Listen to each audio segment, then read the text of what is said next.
Hello, and welcome to Step Up AT's Improving Literacy Through Technology peer coaching videos. In this video, we will talk about how to help your teacher reflect on the learning during the cycle to determine what to work on in the next cycle, or whether any more cycles will be conducted. Mr. William, let's talk about how Lorenzo did with all the AC devices that we're using and working with him. Before watching this video, make sure you have watched our video on the 4 sessions of a cycle by visiting our Step Up AT website at stepupat.org. Now that you have finished sessions 2 and 3, the observations and debriefings, it is time to look back on the learning process. To begin this meeting, you will want to have the ATIP, action plan, and TSNA available. Let's take a look at how a teacher and coach reflect on their cycle. First of all, congratulations on completing the cycle.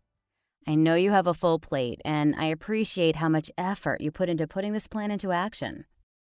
Thank you. It was difficult at first, but I think once we all got used to it, I've really seen how it can benefit the kids.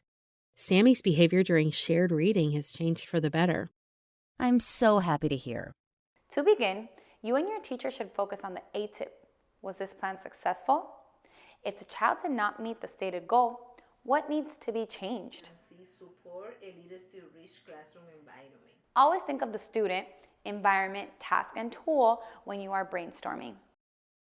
Next, encourage reflective conversation about the action plan by asking open-ended questions and providing verbal and non-directive analysis of the teacher's actions during the coaching cycle. What do you think could have gone even better in terms of encouraging Sammy to participate even more? Well, it was nice to know he is now able to participate with the repetitive phrase, but I do notice that he again gets distracted once I ask questions about the reading that don't relate to the phrase that he has available in his device. I understand. Well, now that he's mastered the Big Mac, do you think it's time to maybe incorporate some new AAC devices that have more options for communication? What would that look like? Let me show you what we have in our lending library, just so you can get an idea of what options we may incorporate during our next cycle. Provide ample wait time for the teacher to process your questions and to share his or her perspective about how to use the AT in the future. Ask hypothetical questions like, how do you see yourself using the AT practice in other areas of your classroom? You can always prompt problem-solving questions by asking about the challenges they encountered while using the AT and what could have been done to overcome those obstacles. Mr. William, do you think Lorenzo needs more help? Yes, I think Lorenzo needs a lot of help. I'm not saying that the other thing that we wasn't really working, but I think he needs extra more help.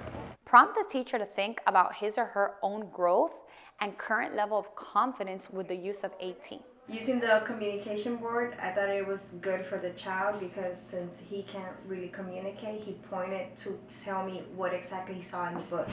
At this point, the teacher should be directed to complete the teacher reflection form. This one is the teacher reflection on practice. This form contains direct questions about the coaching process, such as the steps completed in the action plan and which resources the teachers used in the learning. This form also includes more open-ended questions about the teacher's experience using the AT and strategies. There are no wrong answers when reflecting. Now a decision needs to be made. Is the teacher finished with the AT learning for the year, or will the cycles continue?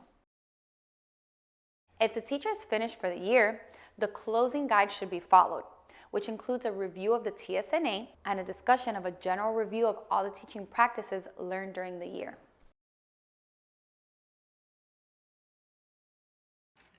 If another cycle will take place, you or your teacher will begin again, following all of the guidelines from session 1. You are back to planning and setting goals. Instead of using the closing guide, you will use the reflection and future planning guide, which helps to connect the end of one cycle to the beginning of the new cycle.